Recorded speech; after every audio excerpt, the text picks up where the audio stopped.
ఈ రోజు దేవుని మనం ఎందుకు ఆరాధించాలి అని అంటే, ఆయన మృతులలో నుండి తిరిగి లేచాడు. తిరిగి లేచి దాని ద్వారా మనకి ఏమిచ్చాడంటే నిరీక్షణ ఇచ్చాడు. ఈ నిరీక్షణ ఎటువంటిది? ఈ నిరీక్షణ బట్టి దేవుని మనం ఎందుకు ఆరాధించాలి అని అంటే, మొదటిగా ఈ నిరీక్షణ మనల్ని రక్షించింది. Hope of rescue. పాపంలో ఉన్న మనలను రక్షించింది. మన జీవితంలో నెమ్మదిని, శాంతిని అనుగ్రహిస్తూ వచ్చింది. రెండోదిగా హోప్ ఆఫ్ రిజాయిస్. ఈ నిరీక్షణ మనల్ని సంతోషపరించింది. నిరీక్షణ గలవారై సంతోషించొచ్చు.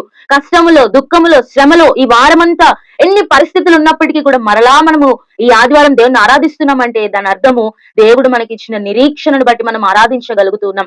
కేవలం ఆయన మనకిచ్చిన నిరీక్షణను బట్టి మాత్రమే ఎంత దుఃఖంలో ఉన్నా, ఎన్ని శ్రమల్లో ఉన్నా, ఎంత అవమానంలో ఉన్నా కూడా దేవుని మనం ఆరాధించగలుగుతా ఉన్నాము. దీనికి కారణము ఆయన ఇచ్చిన నిరీక్షణ. Hope of righteousness. ఆయన మనల్ని నీతిమంతులుగా తీర్చాడన్న నిరీక్షణ. ఈ నిరీక్షణ మనల్ని నీతిమంతులుగా తీరుస్తూ వచ్చింది. ఆయన రక్తము వలన ఇప్పుడు మనము నీతిమంతులుగా చేయబడుతూ వచ్చాము. కేవలము ఆయన శిలువ మరణము ద్వారా, ఆయన మృతులలో నుండి లేపబడటం ద్వారా మనము నీతిమంతులుగా తీర్చబడుతూ వచ్చాము. కాబట్టి నిరీక్షణ ఎవరిచ్చారు? ఈ నిరీక్షణ అంటే యేసుక్రీస్తు ప్రభువారు. ఆయన మనకిచ్చిన నిరీక్షను బట్టి ఈ రోజు దేవుని మనం ఆరాధించాలి. ఆయన మనకిచ్చిన నిరీక్షను బట్టి ఈ రోజు దేవుని మనము స్తుతించాలి. కాబట్టి ఈ రోజు ఆయన మనకిచ్చిన రక్షణను బట్టి, సంతోషాన్ని బట్టి, నీతిని బట్టి దేవుణ్ణి స్తుతిస్తూ దేవుణ్ణి క్రొత్త కీర్తనతో దేవుణ్ణి ఈ రోజు మనము ఆరాధన చేద్దాం. Have a blessed Sunday. Praise the lord.